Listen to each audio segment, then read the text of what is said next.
আজকে আমরা মায়াপুরে এসেছি শ্রী চৈতন্যদেবের সমস্ত লীলা দর্শন করতে। আমরা প্রথমে নিমাই ঠাকুরের মাসি বাড়ি এসেছি, মাসি বাড়ি দর্শন করে এখন আমরা শ্যামকুণ্ডে চলে এসেছি।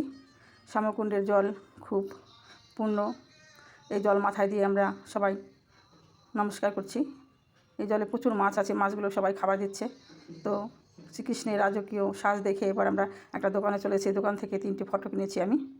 তো এবার সিংহদ্বারে চলে এসেছি। সিংহদ্বার দিয়ে প্রবেশ করে ভিতরে কত মন্দিরের ভিতরে খুব সুন্দর সুন্দর ঠাকুরগুলো আছে। সেই ঠাকুরগুলো দর্শন করে আমরা চলে যাব গঙ্গার ঘাটে। দেখুন আমরা গঙ্গার ঘাটে চলে এসেছি। গঙ্গা পার হয়ে আমরা উপরে যাব সোনার গৌরাঙ্গ দেখার জন্য। তো আমরা অপেক্ষা করে আছি নৌকার জন্য। নৌকা চলে এসেছে আমাদের, আমরা নৌকা করে পার হয়ে উপরে যাচ্ছি।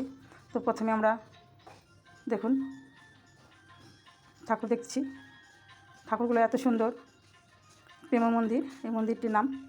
কত সুন্দর দৃশ্য সব তুলে ধরেছে। কৃষ্ণের ছোটোবেলার দৃশ্য, সতীদাহ প্রথা, ভীষ্মের প্রতিজ্ঞা, প্রচুর ঠাকুর এখানে আছে। কংসের কারাগার। তো কৃষ্ণের রাসলীলা দেখে আমরা মুগ্ধ হয়ে গেলাম। সত্যি এইখানে এসে আমাদের মনে হচ্ছে যেন স্বর্গে চলে এসেছি, এত সুন্দর সব ঠাকুর।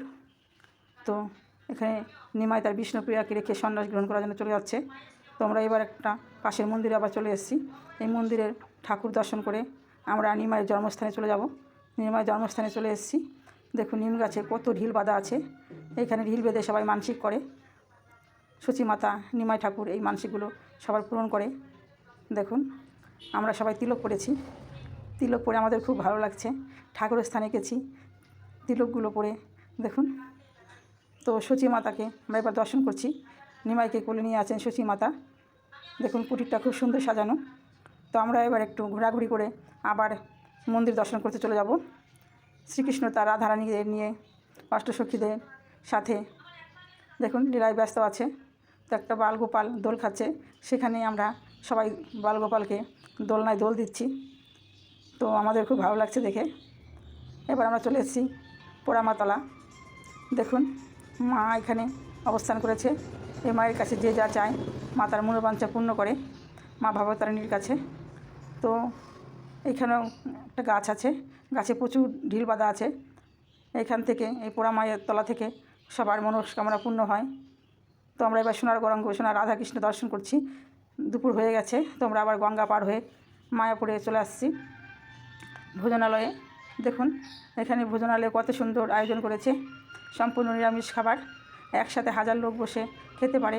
তো আমরা মহাপ্রসাদ পেয়ে গেছি, এবার সবাই মহাপ্রসাদ সেবা করব। কী সুন্দর পরিষেবা এখানে। তো আমরা খাওয়া দাওয়ার পর একটা পার্কে চলে এসেছি। 15 মিনিট এখানে থেকে আবার আমরা গোশালা দেখতে যাব। সবাই যার যার মতো প্রস্তুত হচ্ছে পার্কে বসে। পার্কটা এত সুন্দর সাজানো আছে। তো আমি আর আমার বান্ধবী এবার হেঁটে চলেছি একটা জায়গায় বসার জন্য। এত সুন্দর মেঘলা পরিবেশ, রৌদ্র নেই আজকে। তো আমি ছবি তুলছি দেখে আমার বান্ধবী আমার পাশে গিয়ে দাঁড়িয়ে পড়েছে ছবি তোলার জন্য। দেখুন পার্কটা কত সুন্দর, চারিদিকে লোকজন ছিটিয়ে আছে। এবার আমরা পার্ক থেকে বেরিয়ে চলে যাব গোশালায়।